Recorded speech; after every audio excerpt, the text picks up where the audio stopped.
Welcome back to another episode of the STGeek podcast, starring myself, AJ, and my co-hosts Peter and John. You okay, AJ? Speaking tongues? Drinks. Speaking in tongues, yeah, we had a couple shots before the episode. Yeah. Myself, shot and a half. Not or so. me. I read my Bible. I took a shot with you guys, so I'm like 2.5 shots. I took shots of the Bible. Shots of the Bible. I don't touch alcohol. Name a verse right now. John 13. God damn it. Touche, sir. I think. Sure, right. I wouldn't know.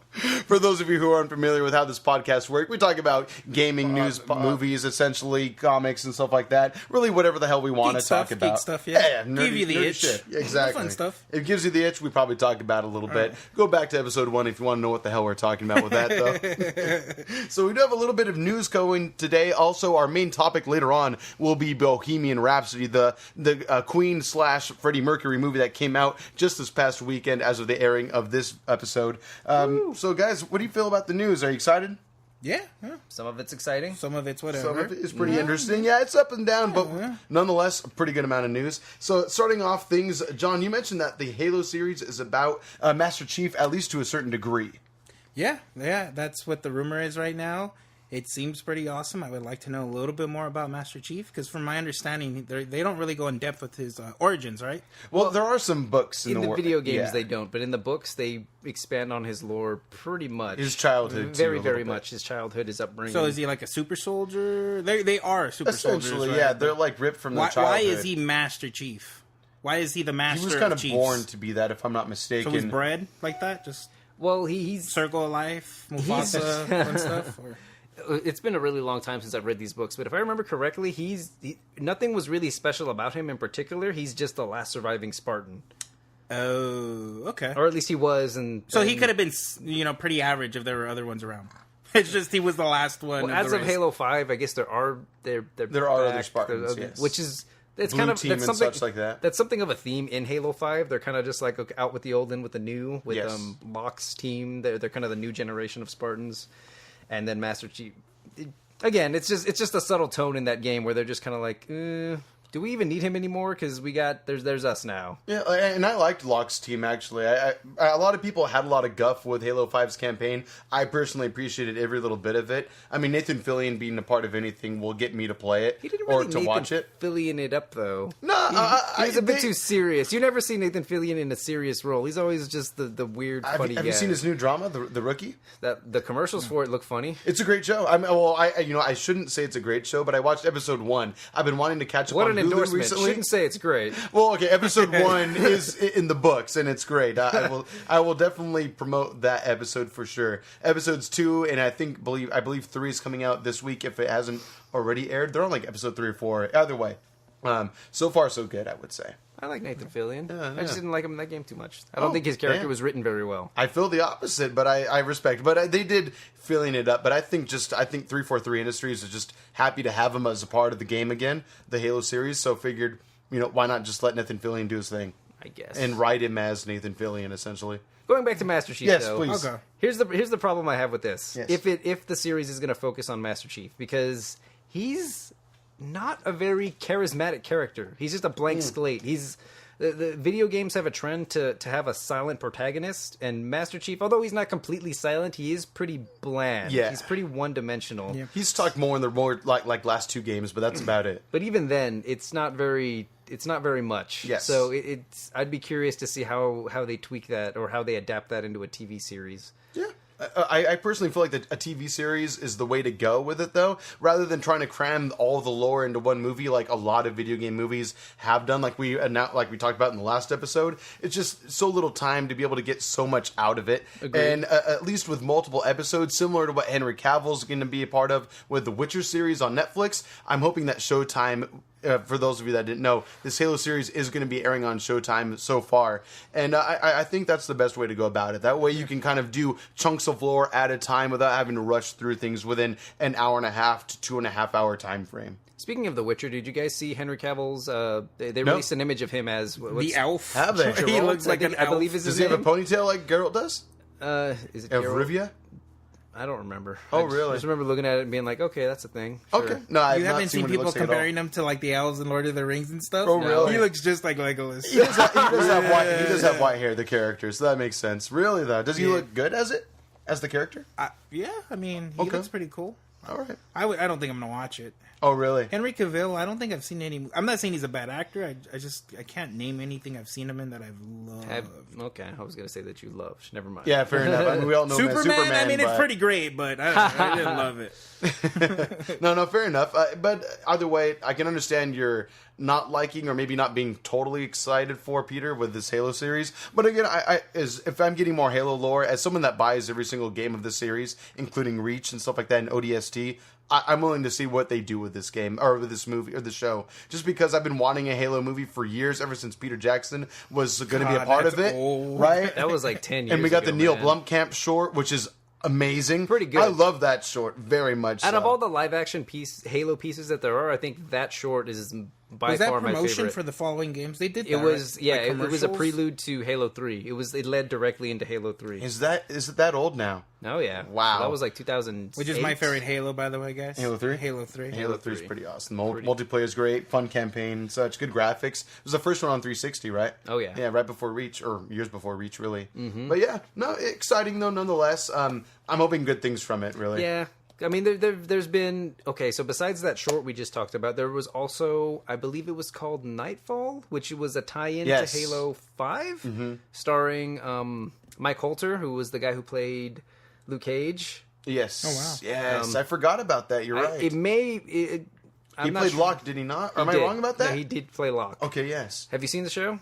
No. It's not good. No. Oh, no, really? It's not good at all. Oh, that's too bad. But the standout is Mike Holter. He's actually a pretty decent actor in what was given to him, but that show wasn't... That miniseries wasn't very good. I hope they do better than that. They don't have a good track record, is what I'm saying. I felt similarly about Fall of Reach, but I did enjoy the show for what it was. That was another miniseries I forgot off the about Halo that one. universe. That was right after Reach had launched. Right. Halo Reach on the 360, which was a fun game, fun campaign, fun multiplayer. Kind of a step back though in some ways as well. Ultimately though, a good Halo experience. But Fall of Reach, you could kind of see where the budget wasn't.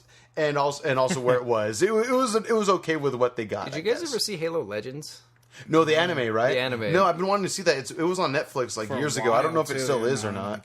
It was it was a bunch of shorts, animated shorts directed by a bunch of different people. Oh, like that Batman anime movie where it was like different stories of something same idea? like that. Yeah, Ninja Batman or Batman Ninja, whatever. No, there was a Batman animated where it was like 3 different stories of Batman by 3 different directors. Oh, that does sound vaguely familiar. Yeah, it came out like 5 or 6 years ago. There's one in the vein of Dragon Ball, which is pretty funny. I don't know for certain that it's by Akira Toriyama, but the art style and the comedy is very Dragon Ball esque. It's pretty funny. Okay, I would watch that one if any. Some of them are pretty good actually. Some of them not so much. But anyway, moving on. Anything else to talk about this? No. All right. As you said, moving on. Well, we did have a Nintendo Direct, Peter, and you had put that in our notes. So, what did you think about this Nintendo Direct? It's going to be the last Nintendo Direct actually for Smash Brothers 4, or is it 5 now technically?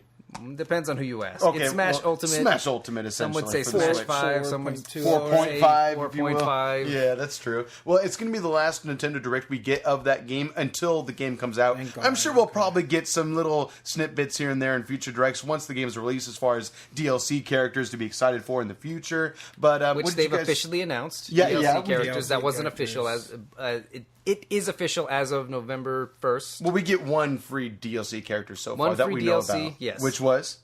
Piranha Plant. Piranha Plant. Kind of a random surprise. Super random. It doesn't look like it's a full-fledged character because they said it was Sure. free for a limited time. It feels like it's just one of those things where buy it now so you get this free character kind of a thing. I personally feel like it's with a pre-order. If you pre-order it early enough, then you get the character for free. But if not, then you will have to pay $1 or $2 maybe for the character $5, later on. I think it was. There you go. Well, $5.99, yeah, for every package after that.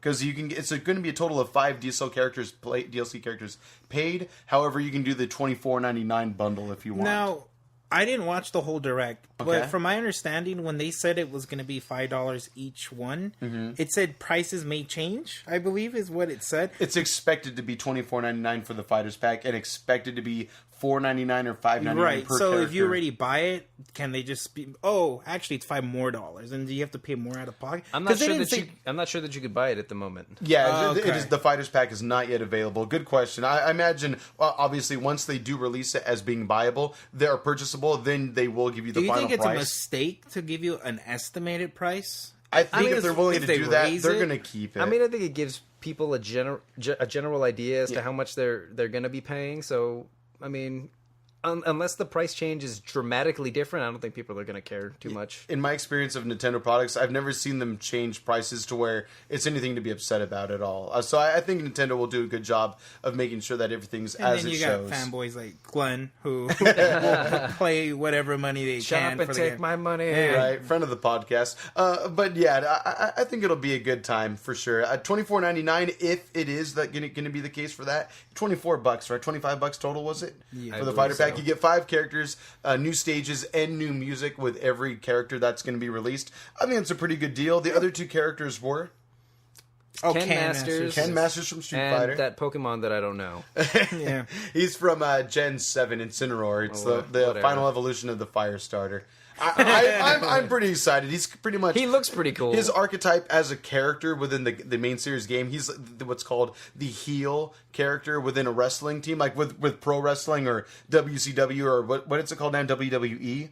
Yeah. Is that what it Yeah, is? I think. Something like that. Whatever pro wrestling is called now, as far as the huge network, the heel character is like the villainous character. So you can call it that way. So that's kind of his shtick within the Pokemon universe, and they're kind of fun. bringing that in. That's why he's got like that flaming pro belt on his waist and stuff like that. And that's why he kind of has like a lot of poses. Every attack that he does, he has like a cool little animation that's easily cancelable out of. That was actually my favorite thing about that character. Yeah, I he's like that very he flashy. strikes a little pose after every move. Yeah, it looks good at 60 frames per second too. Like the character looks really awesome, I think.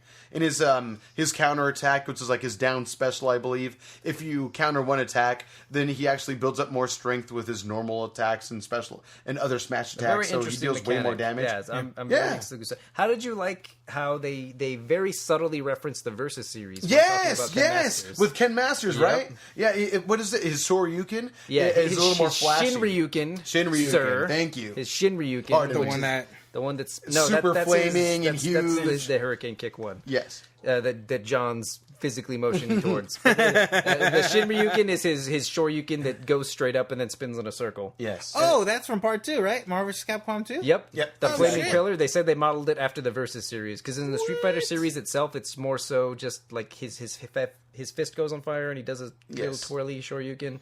But in the Versus Twirly. series, there's the fire pillar that builds. Well, Street and- Fighter 4 was pretty flashy, but it was a super, not just a special move. Right. No, So, agreed.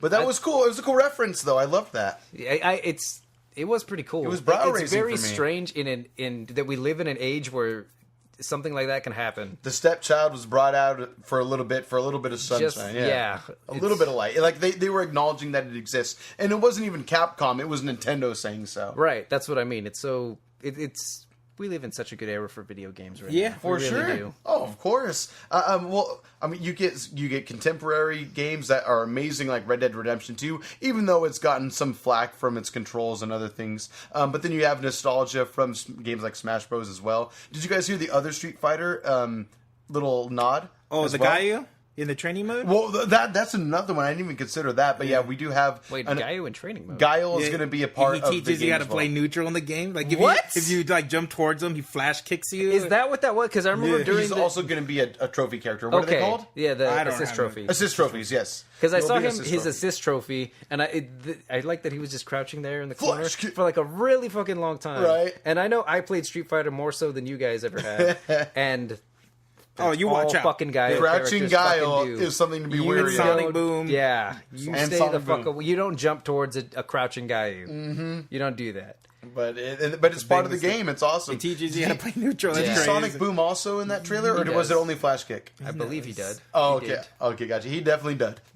Yep. But no. The other reference I'm talking about is that the character Incineroar in Smash Bros. The Pokemon, he has a lariat. It's called Darkest Lariat. It's like a yeah. signature move in the Pokemon games. But in the Nintendo Direct, they called it. They said something along the lines of, I'm paraphrasing here, but along the lines of, you could think of it as a Red Cyclone. Yeah, I thought that was pretty cool. Referencing Zangief from the Street Fighter series, which I was just like, oh god. Like, they're really throwing in nods and jabs like, we remember Street Fighter. Yep. Capcom, even though they've been screwing up a little bit, they're making things work. I mean, Capcom being a part of Nintendo just seems perfect. I owned Super Street Fighter 2 as a kid on my Super Nintendo, so to be able to use these characters in a new Nintendo game, I'm super excited for it. It sounds like fun. Oh yeah. One of our best friends, Glenn, he plans to main Ken Masters along with a couple other characters like Little Mac and such. So I'm glad he gets another character to be hype about. Actually, same friend, Glenn, he ran a train on people at EVO a couple years ago, back when Street Fighter V was in beta. How many people do you think he beat in that line? I forgot about that. Yeah, I don't remember. I would say at least 4 people or something like that. Maybe 5, if not more. He pretty much was playing until we made him leave. Until we left the casino to go back home and probably party some more. I think at the time there was only 4 characters announced too, but he was sticking with Ken Masters the entire time and just... He was rocking fools. Yeah. Just a little bit. So yeah, again, Smash... Ultimate is coming. Some great new characters to be excited for. DLC is coming. At least 5 packs as well. Again, you're going to get a character, some music, and at least 1 stage per character that's going to be coming out. You have Petey Piranha. If you pre-order the game early enough, make sure you take advantage of that free character because it will be something that will go away soon. John, a new note that you added, though, was Dragon Ball Super. There's going to be a Broly manga coming out in November. So currently this month that we're speaking in right now. Yeah, so... From my understanding, the creator wanted the Broly movie to be about 3 hours long. That sounds awesome. And I'm okay with that. But the movie's only going to be like an hour and a half. So people are assuming the manga is going to have that extra hour and a half in it. That sounds awesome. So even though it's coming out before the movie's out, you're still going to see some stuff that might not actually be in the movie. That's what people are assuming. And they just announced this now? That seems pretty... Yeah, they announced news very like spur of the moment. Yeah. Wow, yeah. I mean, I'm hoping for great things. My only concern is that I want to buy this, but are there going to be major spoilers in this now to where I don't want to watch the movie? Well, the movie comes out next month. So for Japan. Yes. Well... And us too. Well, I do believe they're having the premiere in LA. Oh, wow. In this, like right before December, I think is when it's coming out in Okay. LA. But it's only like invite only. And it's going to be at the Chinese theaters. So we're going to be there. That's how it was. If anybody's going to be there. Yeah, of course. Obviously, we're invited. Funimation, hook us up. And that's the plan. So that's where people are assuming that it's only going to be like the first little part of the movie. So if you think the first part is spoilers, then avoid it, I guess. Yeah, I mean, I'm sure people will figure that out eventually. I'm just hoping, because I want to buy this manga. If I have to wait till after seeing the movie to watch it, that'll be cool, because at least after experiencing the movie, we'll have a whole bunch more to really sink our teeth into, essentially. If there's more lore, there's more story, and we love the movie, then why not buy this thing? It seems like a solid product. It's Dragon Ball, I'm going to love it. Yeah, exactly. Even when it's bad, I'm going to love it. There you go. According to this... You're looking at the wrong thing. Legendary Super Saiyan. Oh, this is like the re-release of the original movie. Yep. Come on, AJ. Get your shit together. All I searched on Google was Broly movie, LA You got to put Dragon Ball Super. You're right. Movie journalism at its worst. Oh, my God. All of our... It happens. You failed at Google. I didn't even know that was possible. You did it. All of our credibility out the door. But I do believe they're going to premiere it in this month in Japan. It's some kind of special event. It's still saying the same thing. It's like the Shonen convention that they have in Japan. It's supposed to be huge. All right. And I guess people sign up and a selected few get to see the movie in November. Oh. I might be wrong on that, but I do believe they're going to see it before the actual release of the movie. There you go. January 16th, 2019 That's in American. USA. Yes, exactly. Yes. Which is fucking amazing. That's like 3 weeks after the Japanese release, opposed to months. Yeah. To a year. I'm hype about this movie. Most definitely. The trailers I've never liked Broly. That character's always got on my nerves, but it's nice to see a different take on him. It's nice to see that Akira Toriyama himself is going to make this movie. Well, he's not making it. He's a writer. From my understanding, the only writer. The best way of saying what he does is he gives the skeleton, and then everybody else puts the meat on the skeleton. I thought that was only for the Dragon Ball Super series. I thought he was a lot more heavily involved with this movie. Yeah, with this movie, he's shown as the screenplay writer. Oh, shit. And the character creator, yeah. Well, he always creates the characters. That's true. At least designs them, right? Yeah. But no, according to this, he wrote the entire screenplay. So, wow. and that was one big thing in that one teaser that they showed. He even said on like an Instagram story I watched that he's excited to have his own take on the character because in the past all he did was design it. So for him to actually be a part of this entire experience, I'm excited to see what's going to happen. The only thing is though, I highly doubt that America is going to get the 4D release that Japan is getting. Oh, don't even say that. That makes me so sad. I know, but it'll be dope. I hope it ends up in IMAX somewhere. I don't know if it ever will. I want Broly sweat all over me on the 4D theater. Right? I feel like you want to say something, Peter. Anything? I forgot. Oh, okay. Oh my god. That is the vodka shots talking, everyone. Yep, I Fair completely enough. forgot Well, what we're talking. Oh, here's what I was going to say. Okay, here we so go. there are some people who are upset over the teaser trailers for the Dragon Ball Super Broly movie, and that's it's because Akira Toriyama is kind of retconning some of the backstory for the origin of Goku and Vegeta. Oh. For instance, in the trailer, I mean it's in the trailer, it's not really a spoiler, but spoiler alert in case you give a shit. They show Goku as a toddler in his capsule as Bardock is sending him away, whereas originally he was still a baby. He was an infant. Yeah. That's just... And then Vegeta is a bit He's supposed to be like 5 or 7 years older than Goku. Exactly. I always imagined that was the case anyway. Are they supposed to be closer in age? Not in the original one, but fun fact, I'm sure Peter knows this, in a special... he released something called Dragon Ball Minus, I believe, where he already showed a lot of what's going to be in Broly, like a completely different take on Bardock. He's more kind towards Goku. He's an actual father, I guess you could say. Yep. I believe he's a scientist. You see Goku's mom for the first time there. And this was released like fucking 7 years ago or something like that. The problem is whoever actually saw it, hated it, and chose to ignore it. And whoever didn't see it, thank us, because I have never actually read that. But I do know of it, though. Yeah, so do I. But now we have no choice. We're about to watch it happen. Yeah. So it's happened. It's already been retconned. No, for sure. But I can see why people who have never known about Minus are a little upset already. Sure. So, right. It is kind of a change up on the series. So for him to retcon all that, it's weird because it's like his own original story that he's kind of changing up for himself. Well, but see, hey, that's the other thing. Going back to what you just said a moment ago about him never actually having any say in how Broly was developed as a character, he said the exact same thing for some of the backstory of the Saiyans. Oh. He said that a lot of it wasn't actually him that wrote it. He just kind of... Well, he loved the Bardock special, it was a TV special, not a movie. Right. And he loved it, which is why he included it in his manga and in the anime.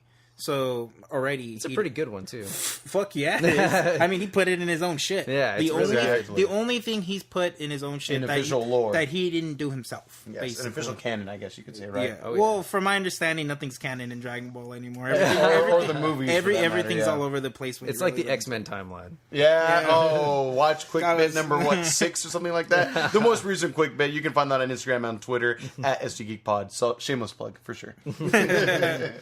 All right. Well, nonetheless, we are excited about this movie. Anything else you guys want to have to say about that? Watch it, support it. I want another season of Dragon Ball Super. Dragon Ball Super Broly comes out January. What is that in 2019? January 16th, 2019. Go watch it. All right. And then one note I wanted to talk about really was that it's rumored, not guaranteed necessarily, but Ben Affleck had went up to writer/director Matt Reeves of the Batman movie coming out soon for DC. That he approached Matt Reeves saying that he was thinking Ben Affleck's idea was that he could play an older version of Batman, similar to what happens in Batman Beyond, but not quite that far in the future, and kind of be like the trainer of Batman, you could say. Or if not the trainer, then he'd be old Batman and thinking back at old memories that he had of adventures as Batman. And Matt Reeves it's rumored that he kindly thanked him for his input, but dismissed it away and said thank you, but no sit thank in the you. corner. We're gonna put it right on the fridge. Oh, this looks nice, man. I'm gonna put it right on the freezer for you. Now all of us can see what a good job you did. Right? Good job, Benny boy. No, and it's too bad because if it is true, if this rumor is true, then it shows that Ben Affleck is interested in still continuing within the universe of Batman, even to a smaller degree. It is too bad that he's gotten stuck with what 2 mediocre movies now. Mediocre? Is that what we're calling them now? They're terrible. Terrible. Glenn, I'm looking at you.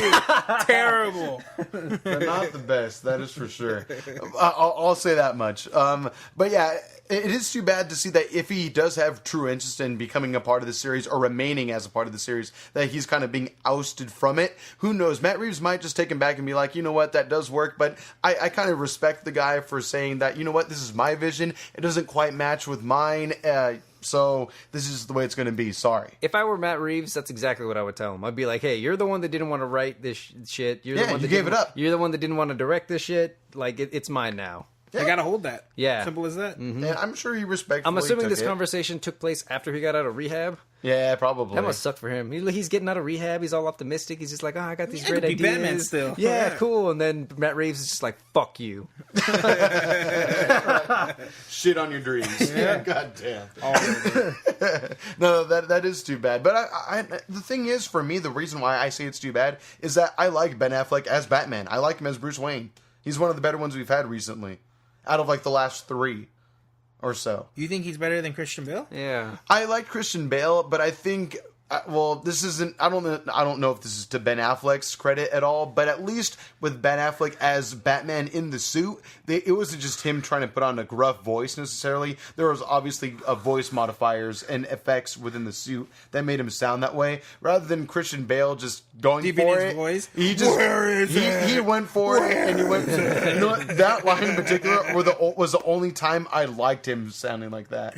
That was terrible. That was pretty bad. There's a deleted scene of him doing. He's doing it for like 2 minutes in a deleted scene. Really? Yeah, there's a deleted scene where he really goes for it. Could he even talk after that? I Like, don't know. seriously. In your favorite comic book movies, The Dark Knight Rises, there's the part where he does that when he's beating up Bane and he's just like, "Where's the trigger?" And I don't think he did the voice as hard beforehand, and that part just really ruins that movie for me. No. That's what does it. That's what does it. I personally love that climax of the among film. him being, we've had this conversation. I'm not going to repeat this conversation. Oh, yeah. You're wrong. I'm right. AJ's right. I agree. You are wrong. By the way, John, do you have any feelings on it about this? I Actually do like Ben Affleck as Batman. I had high hopes when they announced that I was one of the few who had high hopes because I liked what he's acted in for the most part. But I do know that his best acting is usually in things that he writes himself. So that's kind of a fair call. That's what got me. That's what got me hyped. Was he was writing the Batman movie and he was going to be in it, and I think he was supposed to direct it too. Correct. So I was wet and ready. I wanted to watch this, and then Batman versus Superman, Justice League. Ugh.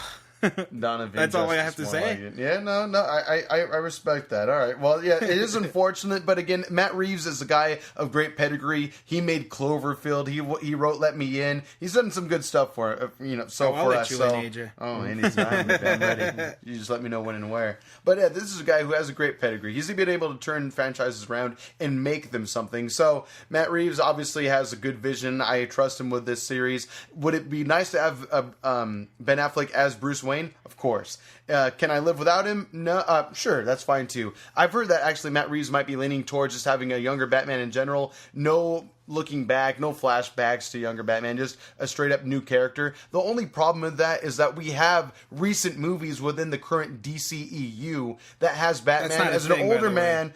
Well, what you just said is not a thing. Not anymore. It never was. Somebody they're trying to make it happen. They've been trying to make Fetch happen. They're trying to make Fetch happen. I hate DC. I don't think it's as great as Marvel, but I'm going to disagree with you. It's the universes of DC, right? Now it is. What is it? It's the worlds of DC. The worlds of DC. Yeah. True. So that it's is possible, fair, but you can't say that Justice League and Dawn of Justice and Batman vs Superman and Wonder Woman aren't connected movies.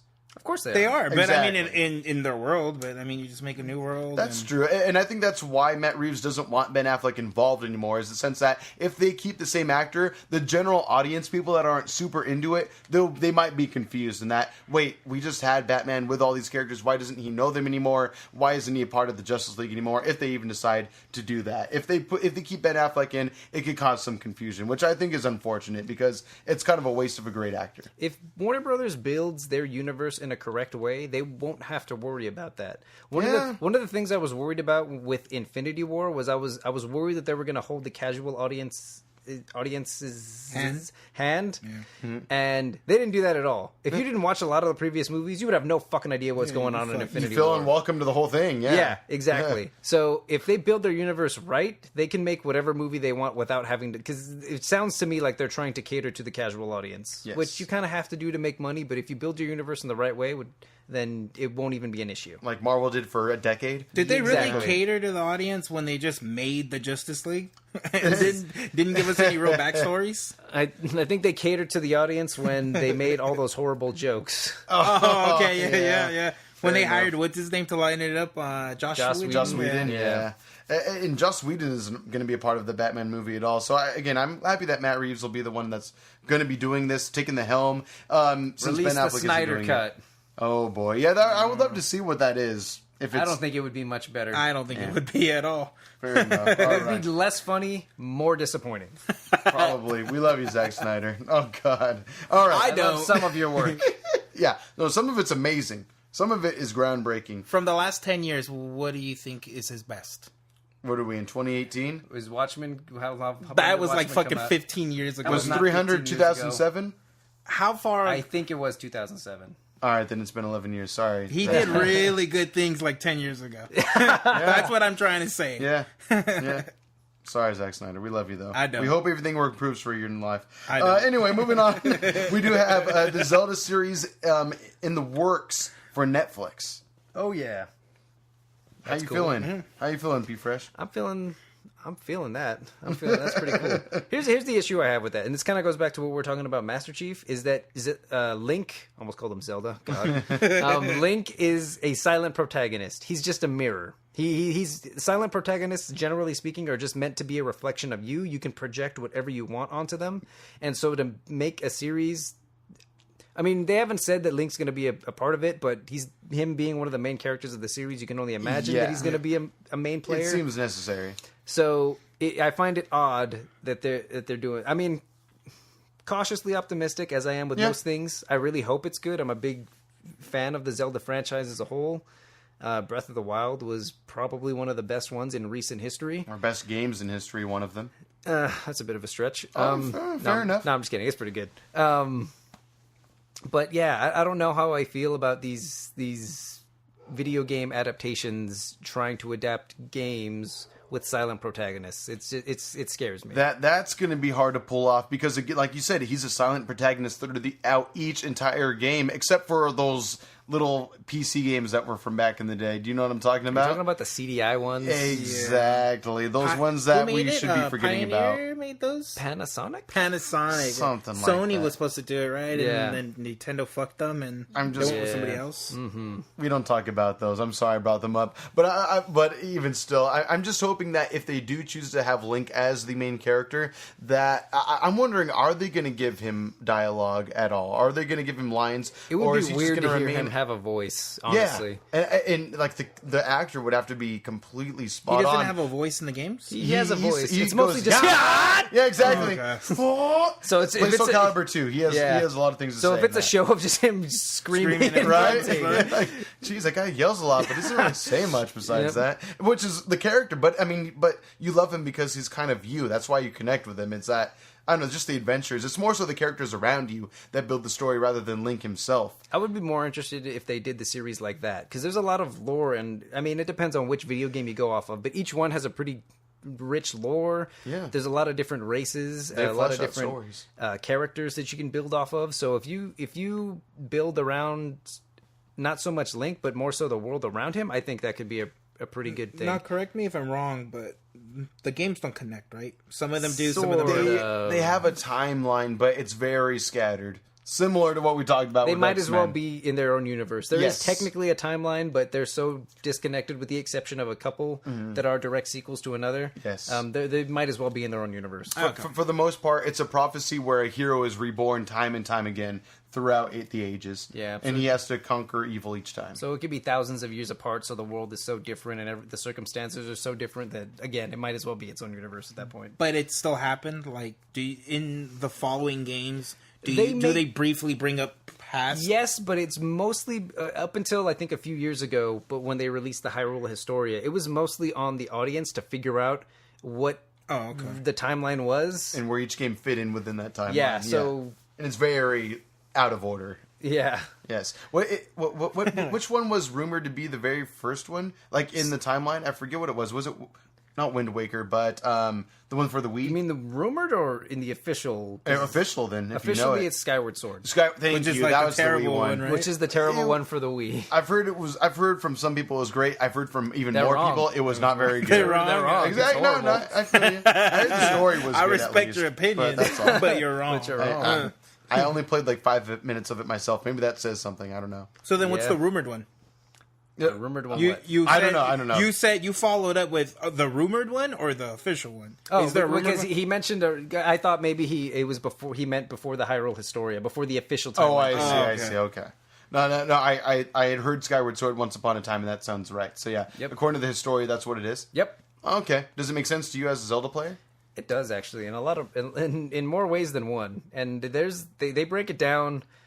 Oh god, I don't want this to turn into the Zelda podcast, Just but give there's it a quick. lot of little details in this timeline that they released that actually follow suit in ways that in such small ways that they should. There's no way they didn't have this plan from the very beginning. Oh wow. There's That's like cool. in this timeline only this is the only timeline where these monsters survive and these monsters are a thing. In this timeline Wow. is the only timeline where Zelda has like a yellow stripe on his hat. Like, and it's pretty it's real. So That's cool. it's the little details that show that it's the first one. That makes because everything connects. because some people thought, myself included, that they just pulled this timeline out of their ass.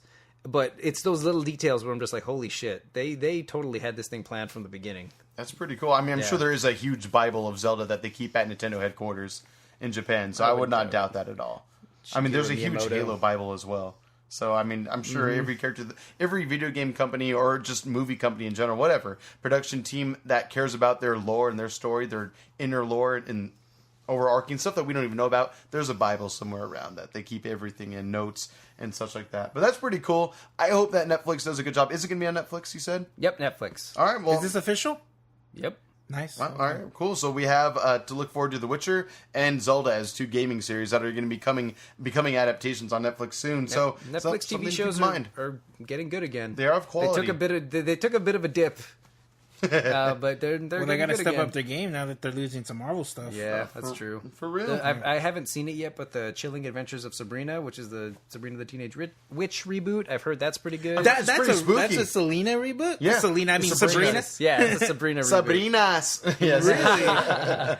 Really? I didn't know that. No, yeah. The Haunted Hill House, or The Haunting of Hill House, I've heard that's pretty good as well. Okay. I'm sure those are the first two that come to mind. I'm sure there's others. Yeah, ones that you like, let us know at STGeekPod on Instagram and Twitter. Let us know. Moving on, though, so we do have The Overlord Director, a movie that we're going to actually be reviewing on the next episode, episode 6 of STGeekPod. Julius Avery, the director, I'm not sure if he wrote Overlord by any means, but he is set to direct and potentially write the Flash Gordon movie. Now, before we get in... No, again, before we get into all that, Overlord is reviewed at Fantastic Fest that happened earlier this year, and it was actually reviewed pretty spectacularly. Got great ratings across the board, so this could mean great things, but for a franchise that I don't personally really care about, do you guys care about Flash Gordon at all? I like the song. Yeah, that's a I like catchy that thing, I he's. guess. I like that he Sung did by crack Queen. with Ted with and Ted, Mark yeah. Wahlberg. Oh yeah, that's pretty good. Queen wrote that, right? Queen did the Flash That's Gordon who it theme is, song. okay. Yep. Yeah. Okay. Oh, there you go, to relate to later on in the podcast when we get to our Bohemian Rhapsody That makes review. sense. It all That makes comes a full lot of sense, circle yeah. on STGeek Pod. But yes, yeah. What do you guys think about that? Any thoughts at all? Feelings? I mean, if it's good, it's Yeah, good. it's good. I've seen. I mean, Yeah. a Flash Gordon is really dated right now. Yeah.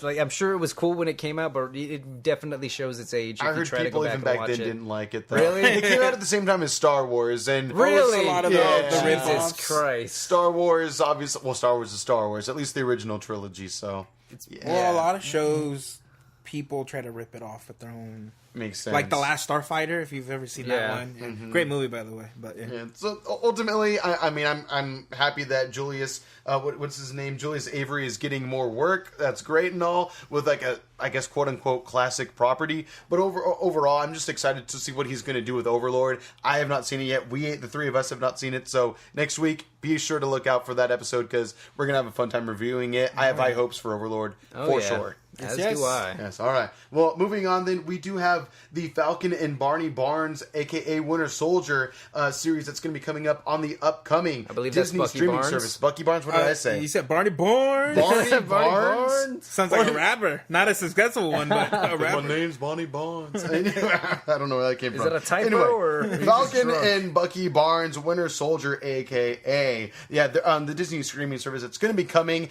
and going to be ruining a lot of Netflix business, I imagine. That's at what least it a looks little like. bit. Yeah, but what do you guys think of that?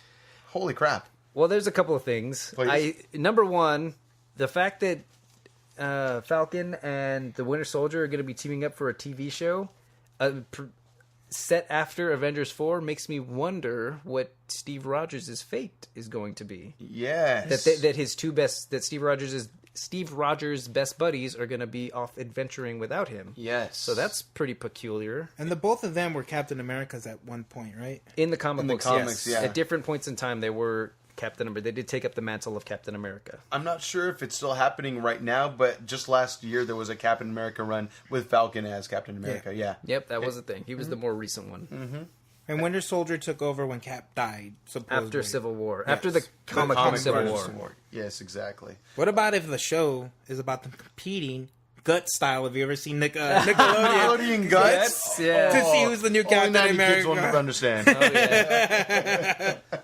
That could be it. I want to see. I'd watch that show. Legends of the Hidden Temple style. Oh my god. you know. Blue Barracudas! Part of the Purple Parrots. No, but yeah, God. no, that seems pretty fun though. I hope it's good. But okay, so we talked about this earlier before we started recording. But the Loki and Scarlet Witch series that will star their actual actors within the MCU, correct? Yep, Elizabeth Olsen and Todd Hiddleston Okay, so reprising their roles. wow. So does that mean Sebastian Stan and Anthony Mackie will also be reprising their roles in this series as well? Because That that's is- going to be huge That budget. is correct. Yep, they are Really? reprising their roles. So okay, I mean, I feel like I think Disney understands that. Really, realistically, to get people drawn in like us or anyone for that matter, at least a general audience, they're going to need familiar faces, not just someone that happens to look like them. And you they're know? pretty damn good at it for the most part. There's been a couple of casting changes here and there, but Yeah. not all that many. Yeah, no, that's true. I mean, who doesn't want to be a part of a huge Marvel movie nowadays? You know, I'm sure everyone's wanting to be a part of that, and so for them to keep on doing it, it's pretty awesome. I can only imagine what they're getting paid for something like this. Well, just a fun little fact, just bringing it up. What's her name? Who's playing Captain Marvel? Brian Larson. Brian Larson. Well, Why am I drawing a blank on from her name my, right now? from Brie my Larson? Yeah, it's sounds something like right. that. From my understanding, she didn't even want to do Captain America or Captain Marvel. at first. She had the same thing as Chris Evans, where she didn't want to be typecast, and they kind of She's diving headfirst they, now. They most likely convinced her. They gave her a big enough check. but- Obviously, yeah. She's Yeah, going to be Brie like the new Larson. star of the MCU. Yeah. At this Yeah. point, she 'Cause- will be like the leader. So the new there are leader. people who don't want to do it because they don't want to be typecast, which is understandable. There's that, and then there's also like some actors really like branching out and doing other projects. That's fair. On top of in some of their cases, they need to be in incredibly good shape, and that can't be fun, right? Like months out of the year after year, you have to just stay in this ridiculously fit shape. Yeah. No, how old is Hugh Jackman now? Shit, I don't know. In his late 40s, if not 50s. And he looks so buff in Old Man Logan. Oh, my yeah. God. He is 50 years old now as of this year. So yeah. for him to be in that amazing of shape, I mean, like, yeah, obviously that's not good, especially for a man his age, to be able to keep up a muscular tone like that. For someone like Chris Evans who's in his 30s to be Yeah. able to do that, I mean, obviously a little easier to do, but is it really that much fun? I don't know. Does it test his acting prowess? I don't know. But then even him, though, he's done other movies outside of the MCU, like Gifted, which was a really good movie, and it showed that he actually has some range. Hugh Jackman, yeah, he's amazing. I mean, yeah. he's just been around. Unlike Unlike like Chris Evans, where he kind of did like. Snowpiercer is the only one that stands out outside of his MCU career. And Well, the ever since he took Gifted, over he as was in Captain. though. Gifted was awesome. Losers, he was in, which was Okay. a great There you one. That was go. before he was Yeah, Captain that America. was pretty. Yeah, well, I'm just naming Pretty movies early Chris before. Evans. Well, Gotcha. movies Not that he another was teen good. I was movie just if you gonna want. mention that one. Gotta put the banana in the ass. Yeah. Sunshine, he's in. Yes, that's. He's Oh a, wow! he's I a great, forgot about yeah, that. he's Yes, a great yes. actor, but he got typecast. It's good to see Has he that. done anything? Well, he kind of did it to himself, Human Torch. But yeah, but yeah, I hope good things for him and whatever his future lies. Maybe it's just a tease, and maybe he will stay with it. Who knows? That remains to be seen. We'll see how Infinity War 2, Avengers 4 ends. Or Avengers 4, is that what we're up to now? Oh yeah. God damn. So many of these Wow, movies. we really drifted off, guys. I know, I'm sorry. Anyway, moving on. Yeah, exactly. I do think it's exciting, though. You guys excited for this? Yeah, definitely. Very much. If they Not so much the Scarlet Witch one, but the Loki one and the. It's more reason for me to buy to pay for the subscription, which I think I might do. I just might do. I mean, I guess she's a pretty underdeveloped character in the movies, so I guess it's a chance for them to build her up a little bit. To be actually someone we it's care about a little bit. Yeah, but it's the fact that she's underdeveloped that makes me not give a shit about this series. No, that's a very fair call. All right. Well, moving on. We do have Martin Lawrence and Will Smith that both confirmed that Bad Boys 3 will be a thing. They were very hyped. Woo! Yeah. Yeah. I'm going to admit, never saw either of them. Me either. You really? Yeah. I've heard they're great movies, I've but heard the first one's a great one. I don't know I heard about the second second one. I Isn't like- the second one have I like like a the long second ass run? I mean, runtime? it is pretty damn long. Maybe for kids it seemed long. I don't know. Let me Google that. You guys ramble. The second one is pretty fun for what it is. It does get a bit ridiculous. Okay. But I enjoy it. I don't know. The first one's great. So let me just ask you, just random. Sure. And this is a different actor, I know, but would you rather have seen an approved Bad Boys 3 or another Rush Hour? Because they're both buddy comedy cop movies. I think Rush Hour 3 had its time to shine, and it didn't do Rush that Hour well for me 3 I didn't personally. enjoy very No. much. Yeah, it was all right, but I honestly couldn't tell you. There's only one thing I remember, and it's the very beginning when I think Chris Tucker's in traffic and he starts singing during like a car accident. That's the first one. No, it's the third one, isn't it? Like Yeah, the first one is the little girl singing Mariah Carey.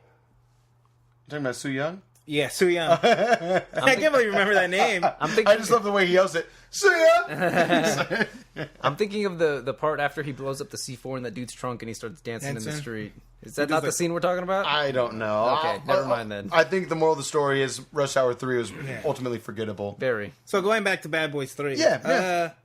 Again, never saw the I movie. watched the first two. If I got to watch the third one for the podcast, I mean... Might as well watch the Might first as- two. yeah. Maybe we can make it a doc or a commentary episode I mean, if for it's the more show. Will Smithing it up, maybe we'll get another Will Smith single Yeah, who knows? to promote Bad the boy. movie. We'll see. According Don't to, act like you didn't like his singles. Oh no, I they love were it. catching Yeah, his yeah, head. yeah. Yeah. The Wild Again. Wild West. Oh, Terrible Terrible movie. movie. Great song. oh, I love Kevin Kline in that movie. What are you talking about? She's a fresh breath of ass, something like that. I love that movie. No idea what you're talking about. No, No. Wild Wild West. I mean, I It's been saw a very it once long time, and I yeah. didn't like it. I love that movie. Like the futuristic sci-fi. Wild West, and there's a giant robot spider Yeah, for some reason. I loved it.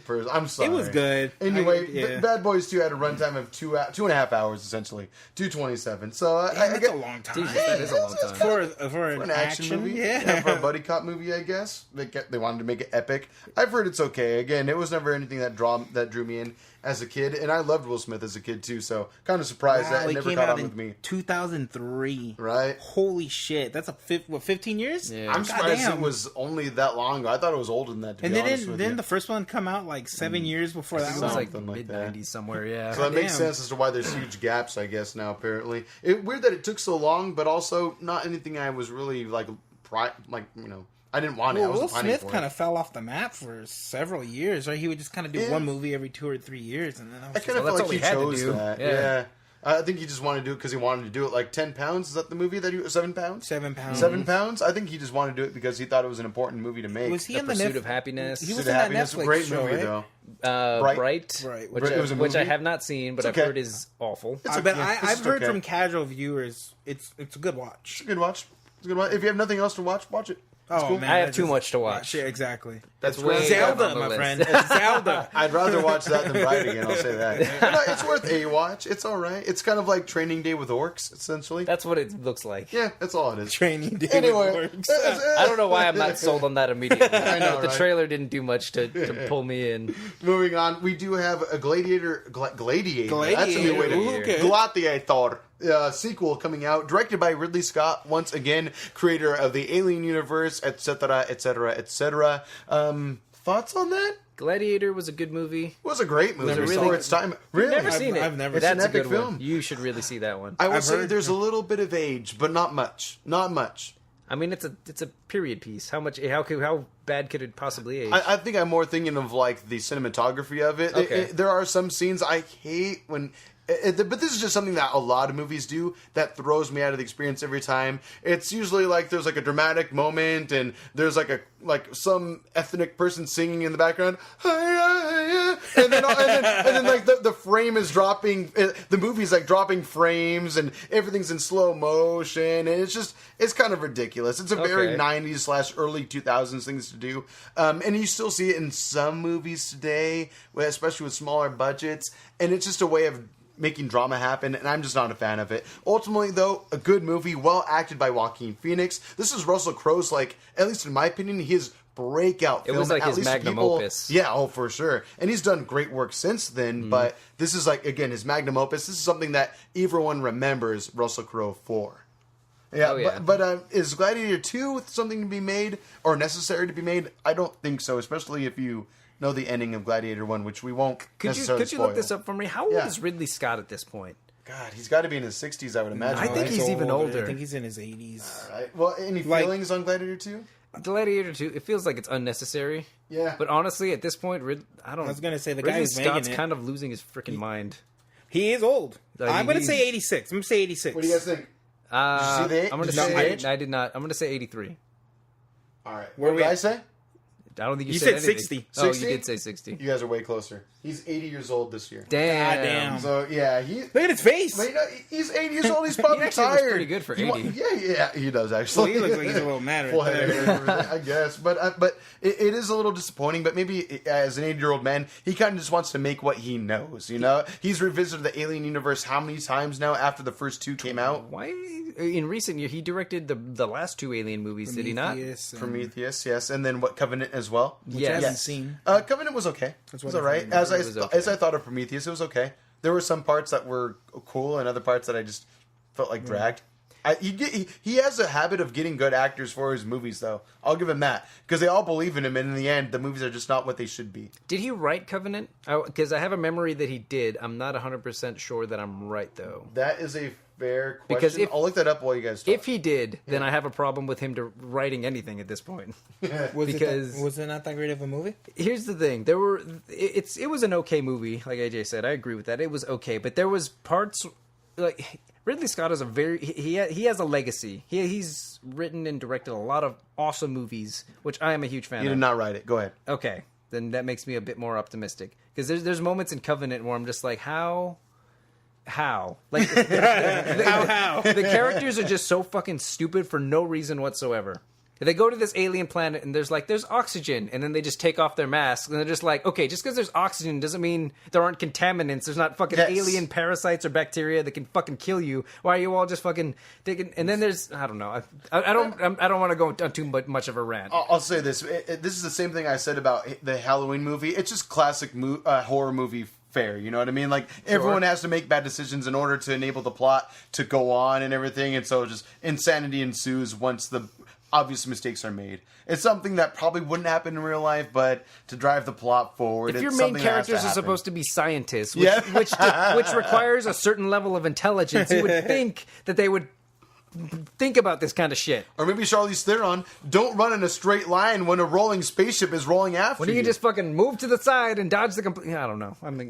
It doesn't matter. The only excuse I've ever been able to come up with for that part is that she was just in so much panic that she just didn't realize what was happening. Like, she just couldn't think clearly. But that's still an excuse. It's also called bad writing. Yeah, I agree. You're not wrong. But yeah, ultimately, Gladiator 2, don't think it ever needed to happen. The moment I saw the headline, though, about a week ago, I got excited. It perked my eyes up a little bit, but I don't think it needs to happen. Apparently, it's rumored that it'll follow Julius Caesar's nephew, who's a little kid in the original movie. It might follow his storyline, or it could also be Maximus's son's storyline from that as well. But again, is it just going to rehash the same thing over again with gladiator rights and them being freed and such like that? Or is it going to be I just don't know. Is it going to be a political statement like the first one kind of was, as far as freedom and everyone deserves freedom and you have to fight for the things you want and it's just a man with nothing to lose? Are they going to be able to rehash that story again? Because that's kind of what Ridley Scott's been doing. Is it going to be the same thing all over again, but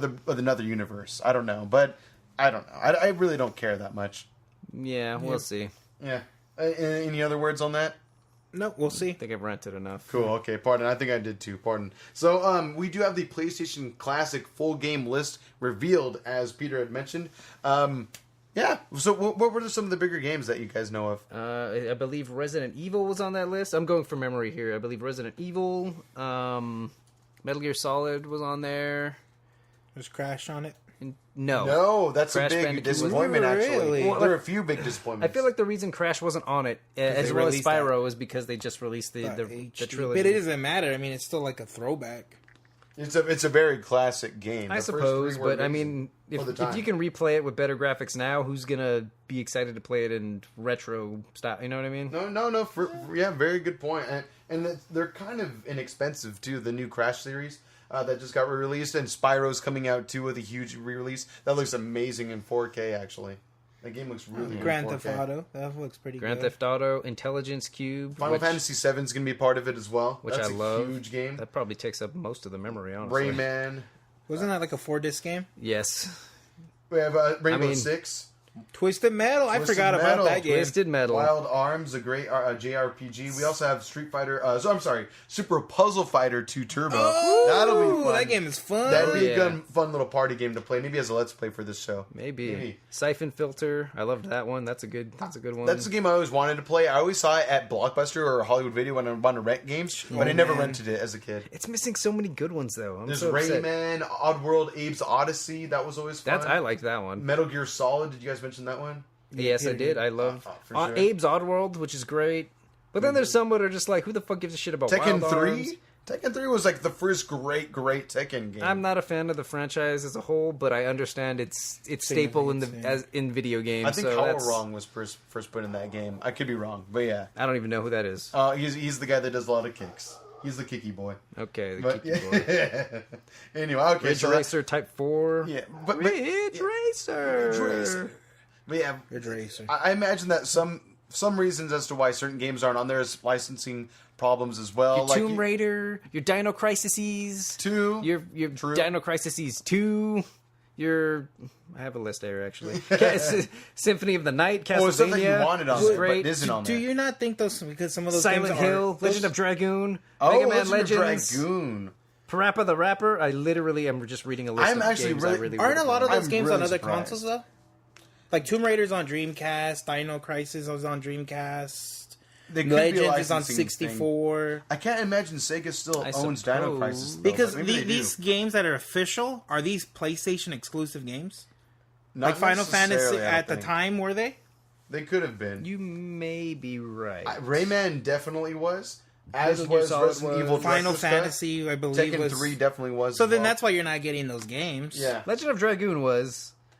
Mega Man Legends may have come out on 64. the Dreamcast. No, it was on also, why you're not getting right. games like Tony Hawk Pro Skater. Think of all those licensed. God damn it, I love that all game. those licensed songs that were I in want that to game. play Spider-Man skating again. Right? That was that in That was 2, right? That was yes. 2, yeah. That was pretty awesome. God, I miss those games. I would have loved That Legend was of fun. Dragoon. You That's know, one of my sure. favorite RPGs of all time. If they can fit a game as big as Final Fantasy VII, why not Legends of Dragoon? Oh, yeah. Which was another, 3 to 4 disc game. I believe it was a 3-disc game, yes. Yeah, that was ridiculous. I remember that as a kid. And that was like another huge epic by Square Enix that I feel like didn't quite get as much praise as it should have, but it definitely is a cult classic to say the least. God, it's so good. If you love RPGs, go back and play Legend of Dragoon. It is incredible. Yeah, if I'm not mistaken, I would say the graphics were like on par with like Final Fantasy 8 and 9 or something like that, if I'm not mistaken. Yes and no. They did have Better than 7. cinematic moments, which looked incredible for the time. And the gameplay itself was similar to Final Fantasy VII in that they were all just kind of like walking polygons and whatnot. Turn-based so stuff. it was a product of its time for sure. Yeah, Like, the graphics were good when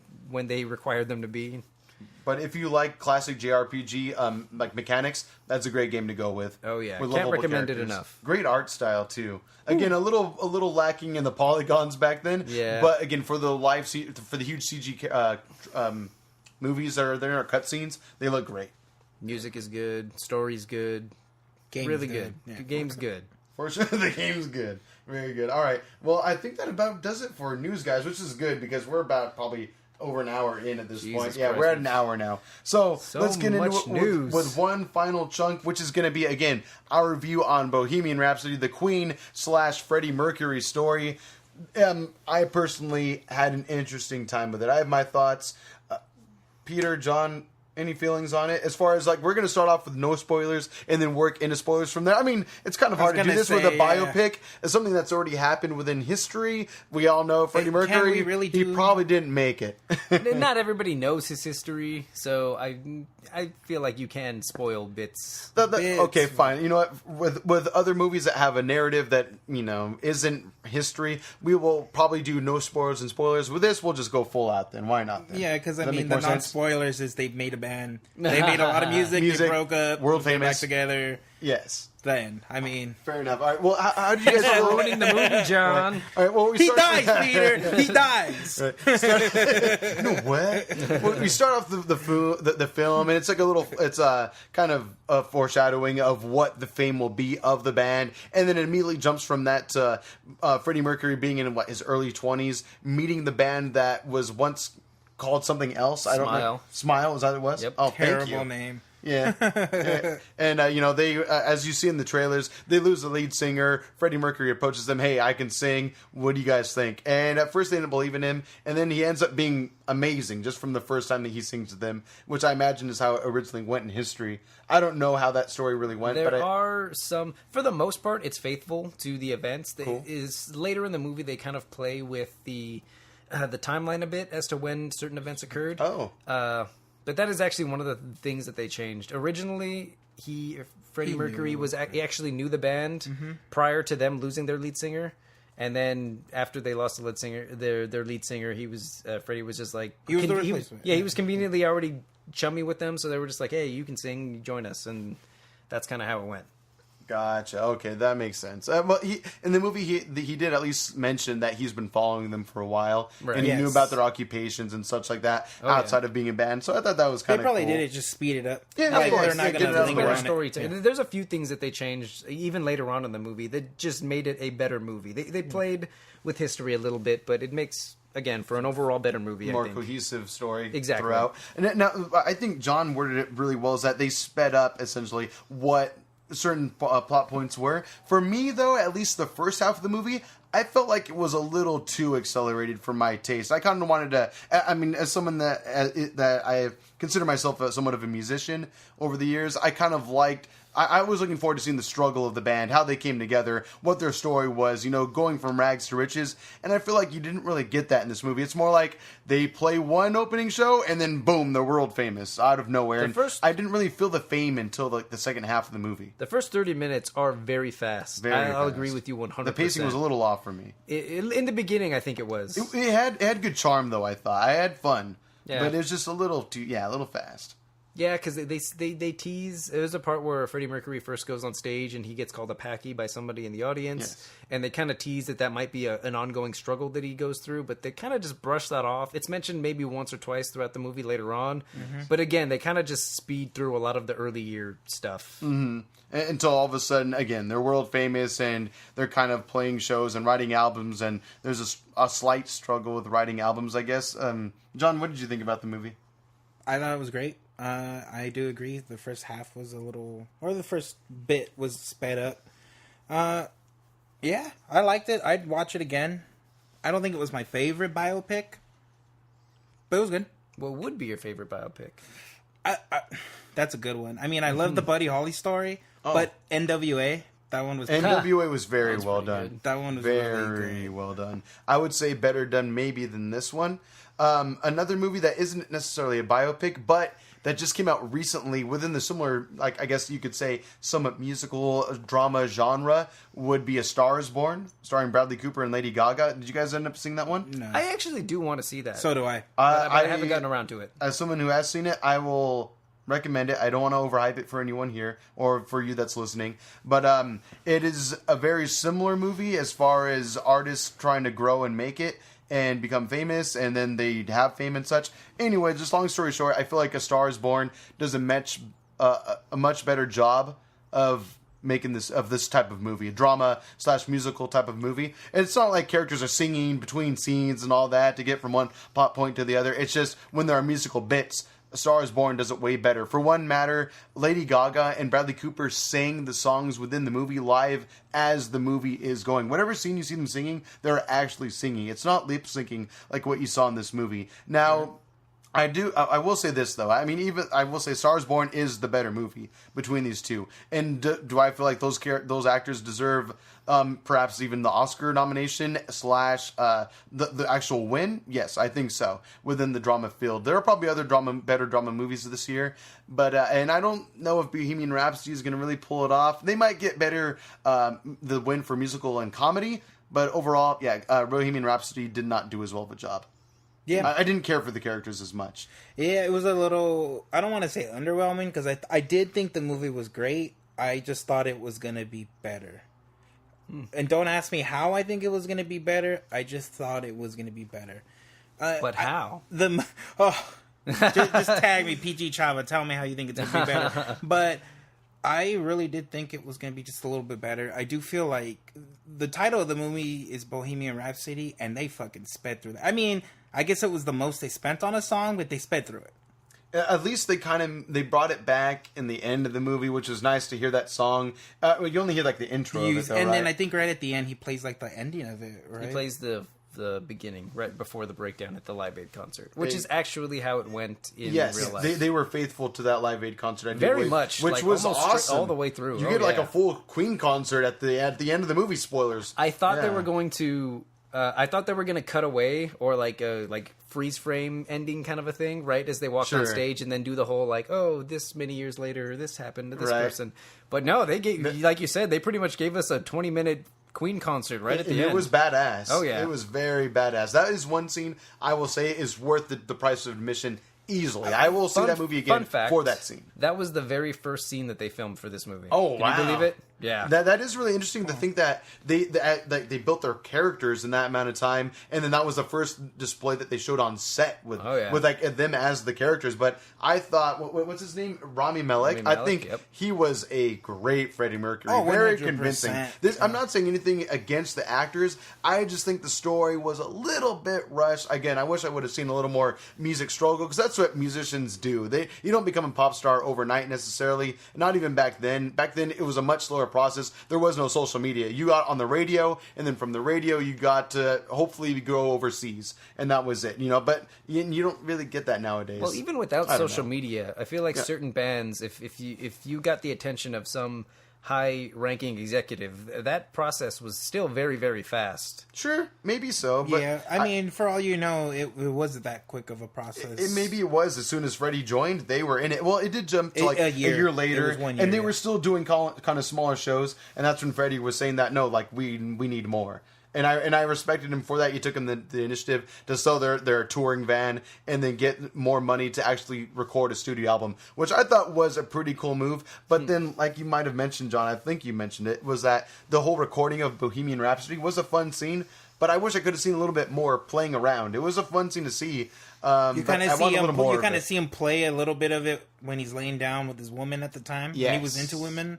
And then they record it like 20 minutes later in the movie. Mm-hmm. And then it's like a 4-minute scene of them just kind of doing it really quickly, and then it's done. Yeah. I mean, don't get me wrong, it was good. I just would have I would have liked to have seen a little tiny bit. Well, let me ask you this. How much of Queen's music are you familiar with?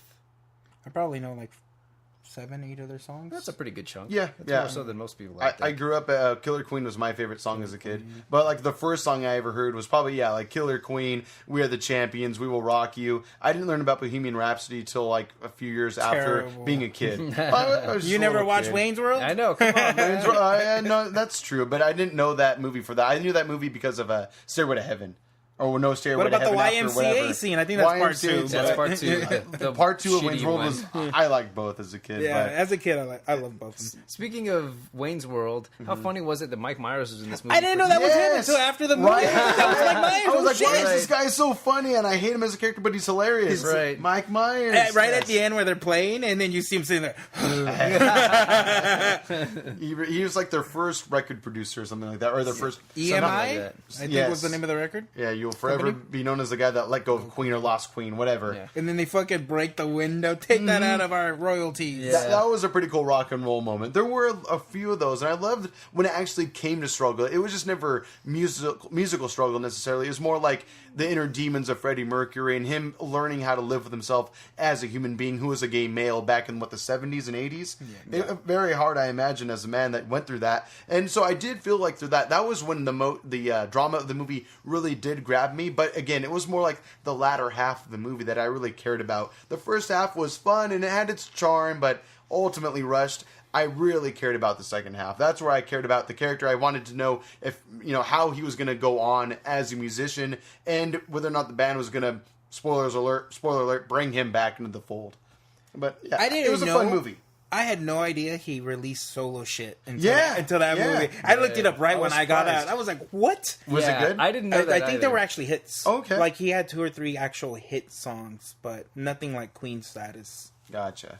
Yeah, I didn't know that either. Was he just known as Freddie Mercury then when you looked it up? Yeah, I believe his first album was called like Mr. Bad Guy. There it is. That sounds and then you familiar, see his actually. face, and I hate to be this guy. I love the gay community, but he looked gay. Like That's what they say in the movie with the mustache. Yeah, and it was basically that pose. It was just him, his fucking sunglasses, and the mustache. It's like, oh my god. I feel a little gay. If anything, I'm glad he owned it, especially in that time of era. 100%. Good I just for him. wasn't expecting to see his face. Oh, I see. Just on the cover of the album. I was like, okay, that's cool. Yep, that's a gay man right there. Yeah, All right, I'll definitely. take Look it. at the stash. But I just loved, even though, again, my one critique is that A Star Is Born does the music better to a degree because, again, it's all recorded live and it's shown live. And it's rushed in Bohemian Rhapsody. A lot of those songs you get like 15-second clippets. Yeah, until the end, obviously. Well, if You wanna- get like half a well, verse and half a chorus. I and feel that's like you about really don't. As much as their music is a part of their story, I mean, they are a band after all. Yeah.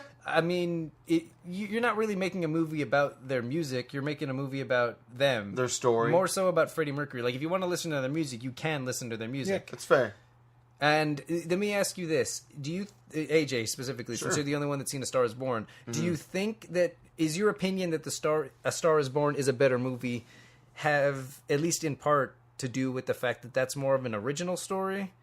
And this is more of a biopic? It has to follow some narrative of truth, whereas A Star Is Born is kind of just built from the ground up? That's a very, very good question. And something I actually was thinking about recently in that, okay, so actually, A Star Is Born is only so much of an original story because the recent one that just came out this year is the third iteration of that movie. Well, so I was going to bring that up also. Sure. I wasn't sure if you were aware of that. Yeah. It has been, this is technically the second remake of A Star Is Born. Yes. But each one kind of does its own thing. It's not so much... I didn't know that. It doesn't really follow the same story. Okay. But the bullet points are there, like struggling musician, and then just trying to find their place in the world, et cetera, Sure. et cetera.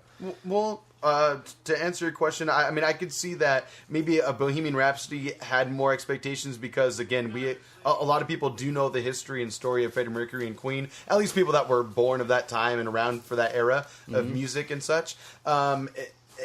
And I would say A Star Is Born, though, ultimately what I like better about it, again, the live music, the acting, though, in general, was just a whole other level for sure. I felt a lot more for characters that were, at least the main characters in that movie, I felt a lot more for them than what was happening in Bohemian Rhapsody.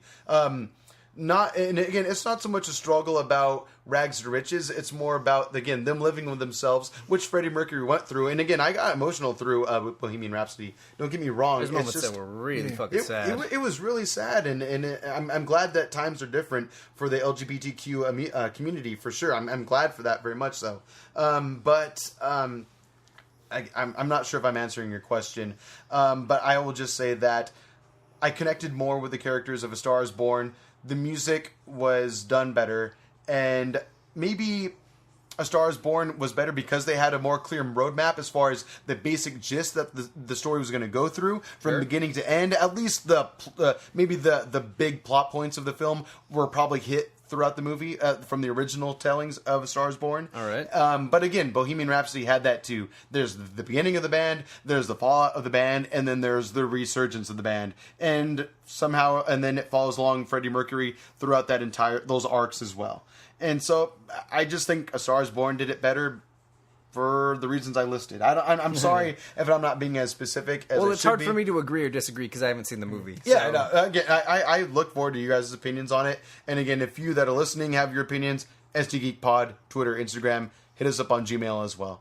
But yeah, I really like Bohemian Rhapsody. I don't want to make anyone feel like I didn't enjoy it. I think it is definitely a movie that should be seen. If you're a fan of music, or just, you don't even have to be a fan of Queen. If you're a fan of music or just a good movie experience, it's a movie to watch. They're so iconic. Oh, they're for one sure. of my favorite bands of all time. And since I haven't said my opinion yet, please. my expectations were very, very low because I'm such a big Queen fan. I hesitate to say that because whenever you say you're a fan of everything, people just start quizzing you, and if you don't know every fucking little thing, encyclopedia to be exactly. a fan. I don't have an encyclopedic knowledge, but I am a pretty huge fan of Queen. Cool. That being said, my expectations were pretty low because I just didn't think that the movie would be able to capture the creative genius that Freddie Mercury is, Mm-hmm. Or the rest of the band was that you come they're to all find out. great. They are. It was fun to see how much they were all involved with the writing. Yes. Every single one of them is great. But I mean, Freddie Mercury is hands down the standout. Yes, he's the legend. Yes. And so, again, my expectations were pretty low, and I think that has a lot to do with why I thought I loved it. I love this movie. It's not perfect, but I think my gripes with it are a little less severe than your gripes with it, than both of yours. I did think it started off kind of really fast. It kind of sped through a lot of things. There's the struggles that he was having to gain the acceptance of his parents, specifically his father, that they kind of just touch on in little bits. Yeah, just I didn't really feel like his dad ever hated him there. for anything. Yeah. I never feel like it was really that bad.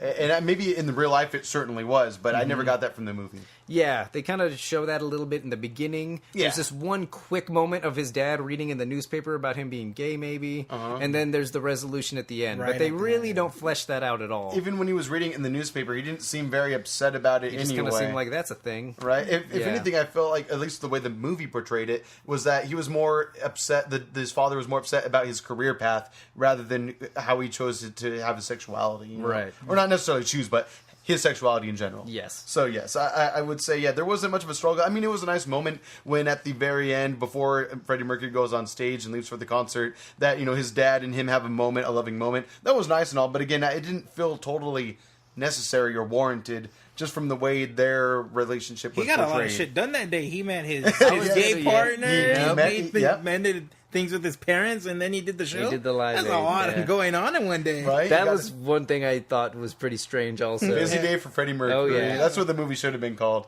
Yeah. Freddie Mercury's busy day. Yeah, essentially. Freddie Mercury's day off. But yeah, what do you guys think about that final scene of the movie? Jesus Christ, it was incredible. The final scene, The concert it scene. may have just been me, but did that crowd look a little bit too CGI? It was a little CGI. Okay, Yeah, I thought it was just me. Like when it first zoomed in, I was yeah, like, that was "Oh my 100%. god, that looks so bad." This is Yeah. like 2000 CGI right there. Yeah, it could have been done a little better. I mean, granted, there are a lot of people they're animating on screen at once, but I It's think the they one could have done a little CGI better. scene they could have Exactly. a little salt, a little lime. Just Could they not have just hired a bunch of extras for? well, that cheap? would have been a lot. A lot of extras. No, that's true. Somebody but mentioned that very same thing to me, and here's my response. Here's what my response to that was.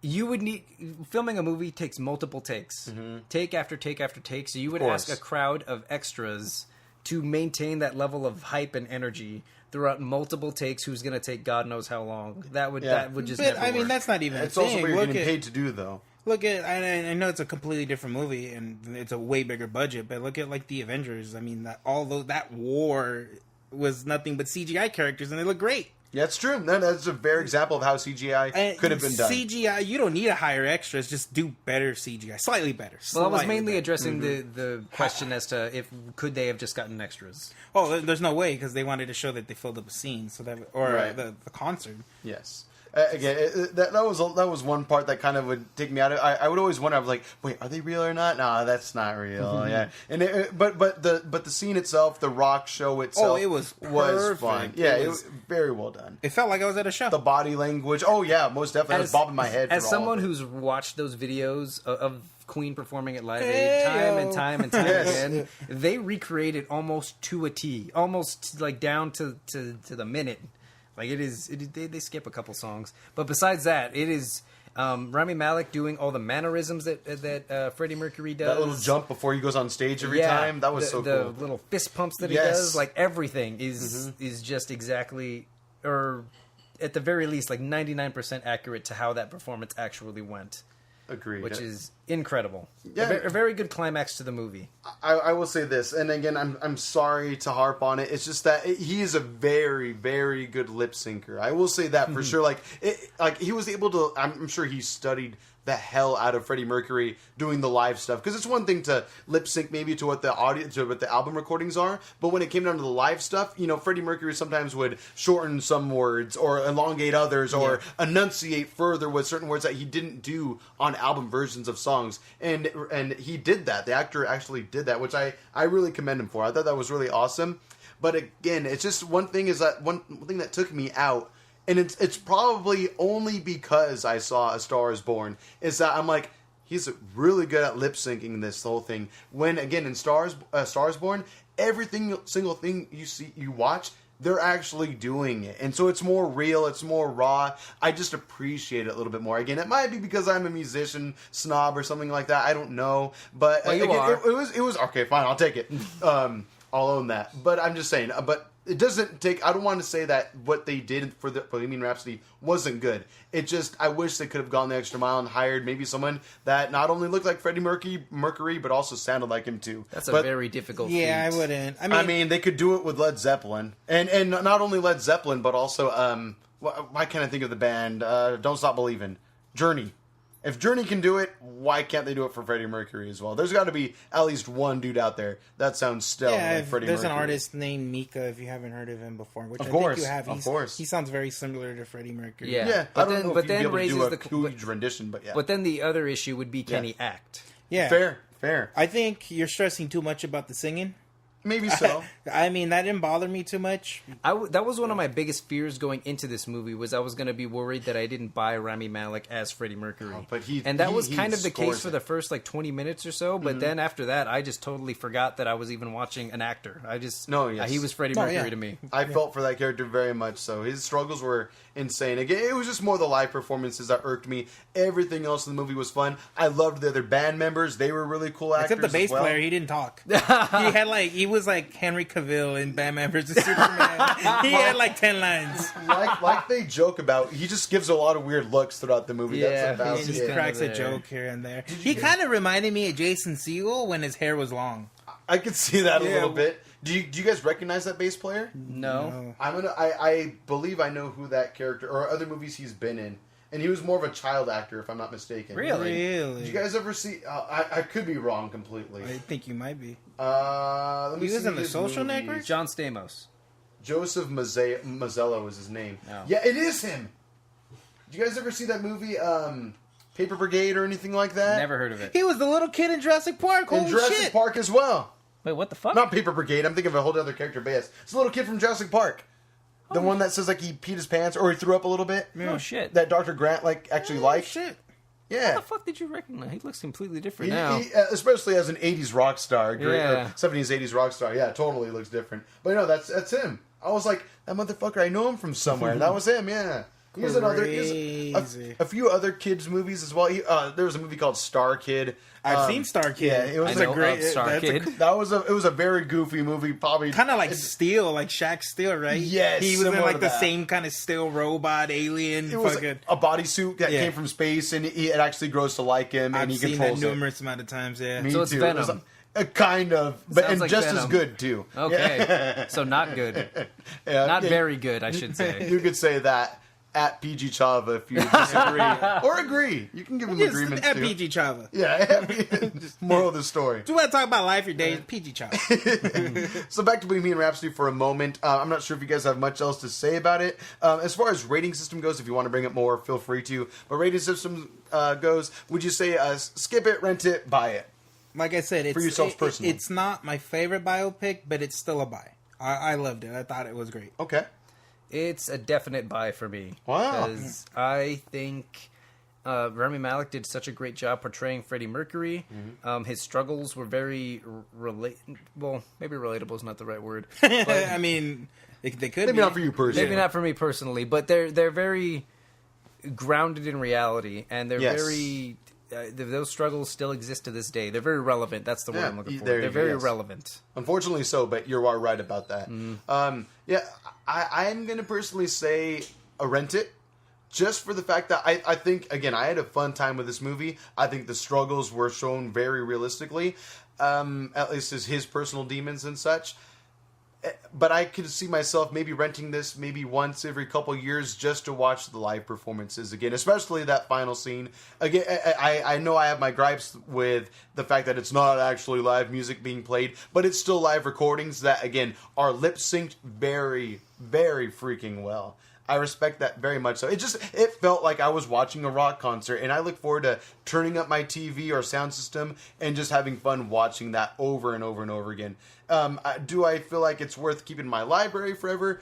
Probably not, but I would definitely at least rent it for sure. All right, yeah. You're wrong. So we got I agree. We got two buys and a rent. Ultimately, I'm overruled in that. So yeah, it's ultimately a buy it then for as far as STGeek podcast goes. Any other thoughts on Bohemian Rhapsody? Are we about done with that? Yeah, I think so. That's it. All right, cool. Well, that about does it for this episode. But though, again, remember that for next episode we do have. Okay. Sorry, John just passed me a little note real quick while we were talking. I'll let him say that one too. But anyway, though, we do have our next episode coming up where Overlord will be our main topic. Be sure to watch that movie so that way you can follow along. We will start off the movie with no spoilers, but then definitely go into deep spoilers once we get into that review. But again, be on the lookout for that. If you have any comments, topics, or questions for future episodes that you want us to shout out and address, be sure to email us at stgeekpod@gmail.com. Also on Instagram and Twitter at STGeekPod. So, John, any other thoughts for this episode? If you disagree with anything we say, go ahead and tag Peter at PG Chava. I already saw this coming. He loves responding to everybody. Trust me, loves it.